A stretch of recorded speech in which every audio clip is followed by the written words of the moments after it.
Well, I'm John Steele. I'm the original drummer of the Animals, and me and my lovely band are going to be arriving in Australia on the 20th of October for several weeks, going home on the 25th of November. But in the meantime, we'll be having a great time because we always love playing Australia. It's our favorite country to tour in. Fantastic, John. Thanks for joining us tonight. And as you say, the Animals return to Australia for the final time later this month for the final Curtain Australian tour, kicking off in Newcastle on October 23rd, and you wind your way around the whole country and finish in Fremantle on November 22nd. Like, that's not long now, mate. Are you packed? You ready to go? Or do you leave everything till the last minute?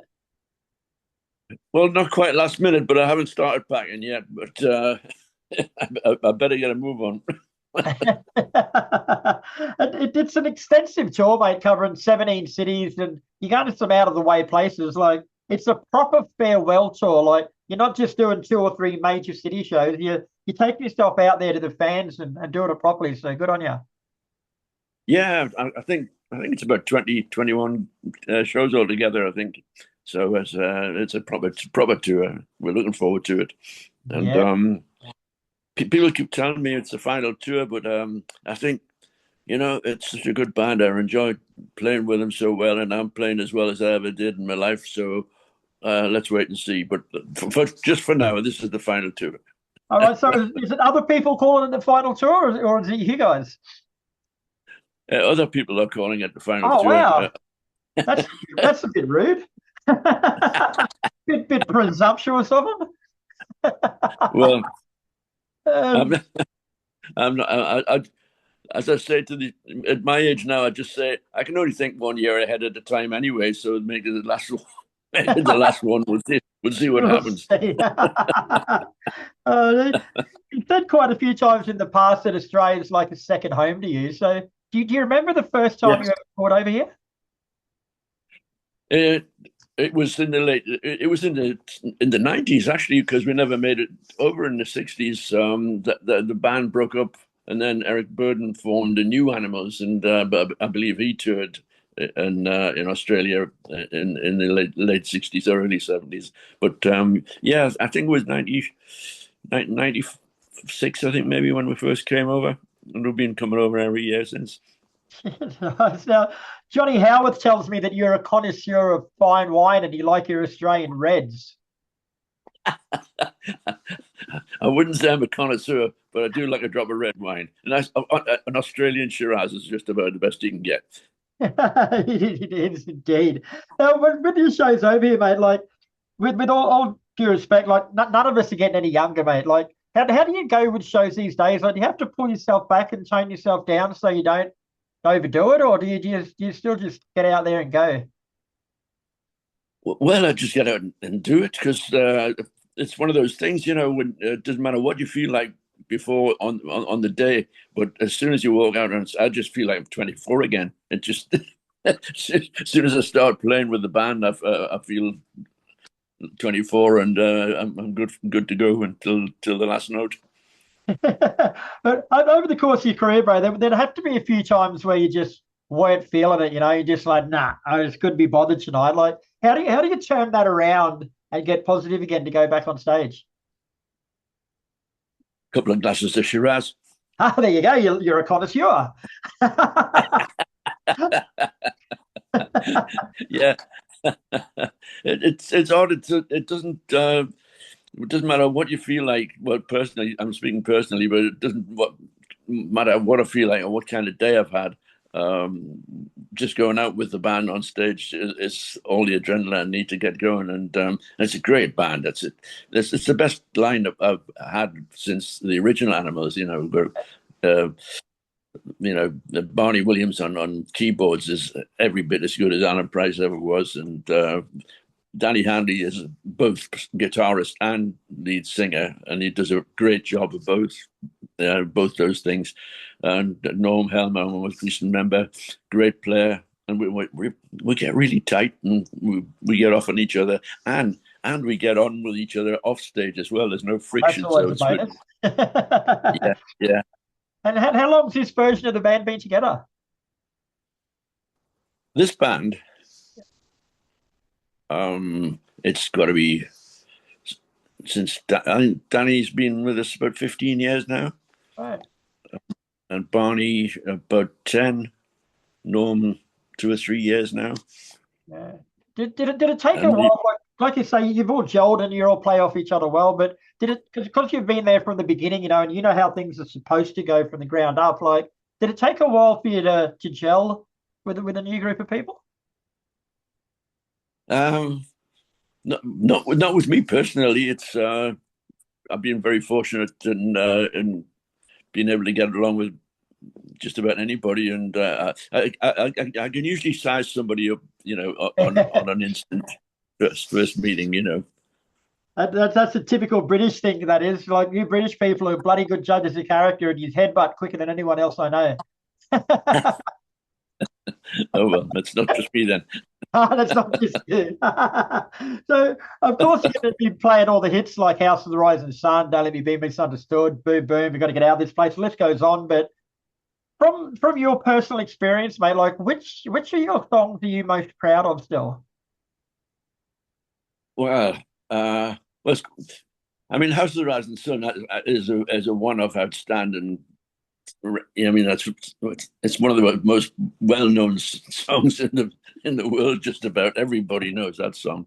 But the other ones, I think, we got to get out of this place. That's become a kind of an anthem that you know even, even school kids leaving school to go to university or to go to work. They sing, "We got to get out of this place" on the last night. It become a bit of an anthem. So and there's not one song in our repertoire that I've ever thought that is not good enough. I've always felt we've got a great bunch of songs, and it's not always the same ones every night. We play the big hit singles every night, but Yeah. we've got a good selection of A sides, B sides rather, and album tracks. So it's a pick and mix. So it keeps it fresh. Version. You would have heard of the version of "We Got to Get Out of This Place" by an Aussie band called the Angels. Yes, I have. What do you I've think of heard of it? them. Well, it's excellent. They really do a good job of it. Funny thing is, in there's so many times we've been in Australia, I've never actually seen the band live, but I've been told about them so many times. And people say, the Angels did a great job of some animal songs, and I hear that quite often. Mate, you're I going to must see try and them. I must I'll, try and catch them while they're still on the road. I'll see if I can get hold of him, and I'll get him to come down and give you a personal rendition. Yeah, that'd be nice. Going back in time, bro, like, you were there at the start of the Animals in the early '60s, mate. But it's a time that not a lot of people understand these days. But what was the musical climate like that actually gave birth to you guys, and then where did you sort of fit in back in those days? It really started in the 50s. Eric Burden and me first got together when we were 15 years old, and that was in 1956. Wow. And we formed our first band then, and that eventually morphed into what became the Animals in 1963. But we were immediately friends because we shared the same taste in music and movies, and in those days in the 50s, everything seemed to be coming from America. And America seemed like a different planet, something you just saw in movies in those days. Not like now, people just go there for a holiday, but in those days it was like a trip to the moon. But that's where it all came from, and we were listening to Fats Domino, Chuck Berry, Little Richard, and well, Elvis, obviously. I mean, Elvis with Heartbreak Hotel was the first single to break in the UK, and it knocked everybody back in the heels because nobody had heard anything like it. Right.